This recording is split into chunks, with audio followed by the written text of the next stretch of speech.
Ma'am, kumikita po ba kayo dyan sa pag-aalaga nyo? Paano po ba kayo kumikita? At kung hindi, ano po ba purpose sa pag-aalaga nyo, ma'am? Actually guys, makailang beses ko na rin talaga itong sinasagot dito, pero dahil nga meron ulit nagtanong, sagutin ulit natin. Some of you guys would definitely think na for content lang talaga yung ginagawa ko kasi nga never akong nagbenta. Never akong nagbenta guys this year and last year actually kasi nga wala kaming breeding. Kung kumikita nga ba kami? Yes, kumikita po kami ng dahil sa Shamu. Kung paano kumikita, binibenta lang po namin yan at marami din naman talaga nagkaka-interes sa Shamu. Binibenta guys, ibig sabihin buhay namin binibenta or yung per piece yung aming pagbenta sa kanila. Pero alam ko, hindi lahat sa inyo ay sasang-ayon kasi nga iba-iba yung ating purpose sa pag-aalaga ng mga ganitong uri ng manok. May mga iilan sa inyo talaga na ginagamit sila na pang sabong or yung pauwak or patayan kung ano pang tawag nyo dyan sa ginagawa sa mga Shamu na panlaban. Sa amin kasi guys, etong mga inaalagaan kong Shamu is for pet only or yung pang show type lang at kung ano pang tawag nyo dyan sa hindi naman pinapanlaban na manok. Syempre, dahil marami tayong bashers, sasabihin nila yan na walang kwentang manok kasi nga for show lang or kumbaga hindi napapagkakitaan. Para naman guys, sa pagsasabong wala naman akong problema dyan kasi nga trip nyo yan and trip ko rin na ganito lang yung gawin sa aming mga manok. Kaya, wag na kayong mag-compare sa manok nyo sa amin kasi nga iba't iba naman yung ating mga manok. At the same time, iba-iba din yung pagpapalaki natin kaya kung ganun yung presyo ko, di ganun na yon.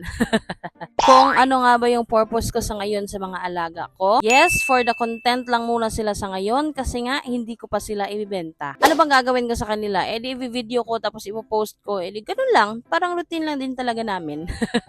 Hindi ko lang pinapakita dito guys sa social media pero napakarami talagang nag-PM or nag-DM sa amin kung magkano yung mga manok tsaka interesado talaga sila. Kaya kahit ano pang sabihin nyo dyan na for the content lang, hindi naman daw ako nagbebenta, di wala akong paki dyan.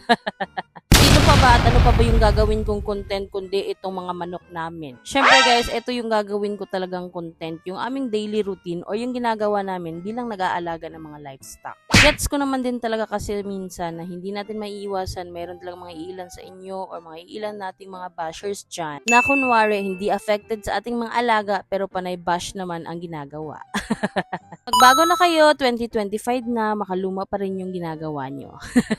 Anyway guys, ayun lang yung sagot ko sa tanong nga pala ni Sir. Shoutout nga pala sa inyo. Maraming salamat sa inyong pag-comment. At kung ikaw ay meron pa mga katanungan, paki-comment down below na lang. Baka sa susunod nating video, ayan na yung ating sasagutin. Kung umabot ka sa video na to, paki-comment naman kung taga-san ka. Baka ma-shoutout kita next time para alam natin kung saan nga ba umaabot yung ating mga video. Maraming salamat sa inyong panonood guys. At tapos na nga din ako magpakain at magpainom sa aming mga alaga at umuulan na rin. Don't forget also guys to subscribe sa aming YouTube channel. Kung minsan ay nagpo-post din tayo ng mga updates saka vlog doon. Yun na lang muna guys ang ating mini vlog for today at sa susunod nga ay haba-habaan na natin para nga din medyo mataas yung inyong papanoodin. Thank you so much for watching everybody. Goodbye and peace out!